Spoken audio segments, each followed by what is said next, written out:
Hi, I'm Megan Shigo, and I've been a licensed realtor since 1998. I've sold over 1,000 homes, and I'm here today to help you have your best buying or selling experience. Hey everybody, it's Megan. It's Mondays with Megan, and this is where I give you my very best helpful hints so that you can have a wonderful real estate transaction. And this week, I'm going to talk to you about as is. And I'm going to talk to sellers, and then I'm going to talk to buyers. So oftentimes a seller says they want to sell their house as is. And usually what a seller means is that there's nothing typically incredibly wrong with the house that they know of. They just don't want to get a fix-it list from the buyer after they do their home inspection with a bunch of small things to fix on there, because it's not a brand new house. You know, there might be some outlets that aren't working, or windows that don't open and close perfectly, or a garage door that needs to be adjusted. The seller doesn't want to do any of that. But when the buyer hears that the seller wants to sell the house as is, then the buyer wonders, what could possibly be wrong with this house that the seller's not telling me about as is? And so they feel hesitant to sign a counteroffer that says as is. I mean, rightfully so.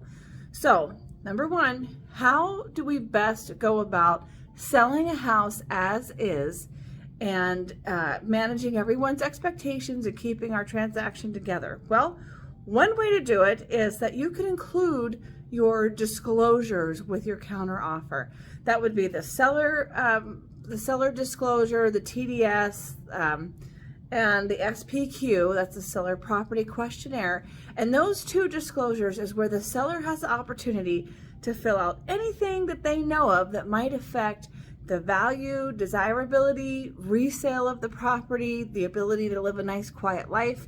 Everything should be on those two disclosures. So if you include those disclosures with your counteroffer, then the buyer can see what exactly you're talking about. Now, one way to take it to the next level, which is up to you, is that you could always have a home inspection before you sell your property, and you could include the home inspection.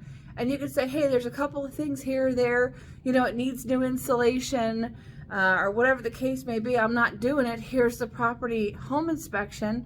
You could do that too. That's very much not a common practice in this market. But the TDS, the SPQ, that, in my opinion, is a really great idea to just let the buyer know you're not hiding anything that's seriously wrong with the house. You're being upfront with them and letting them know what as is means. Now, when you sell it as is, that doesn't mean that the buyer is not going to have a home inspection. They're still going to have a home inspection because it's their right, and it's very smart of them to document the exact condition of the property before they close escrow for so many reasons. But they're going to do their home inspection. Now, they might find something that you've been living with for all this time that you didn't know existed. They're going to find it, and they might decide that even though you said as is, they may say, you know what, Mr. and Mrs. Jones, Mr. and Mrs. Perez, they don't want to buy the house with a cracked foundation. And maybe the Joneses didn't know it had a cracked foundation. And the Perezes are like, no, thank you. We don't want to buy a house with a cracked foundation. And the Joneses say, well, we said it was as is. Well, they couldn't see that when they were just walking around the property, and it didn't even say it in your disclosures because you didn't know. So when something like that comes up, you might want to weigh out, just keeping with the current buyer and trying to work something out versus now you have to cancel escrow, find a new buyer, and now you have their inspection that you have to disclose as well, because every time somebody gets an inspection or an estimate, that sort of thing, anytime you get a report in your hand, now you have to pass it off to the next buyer.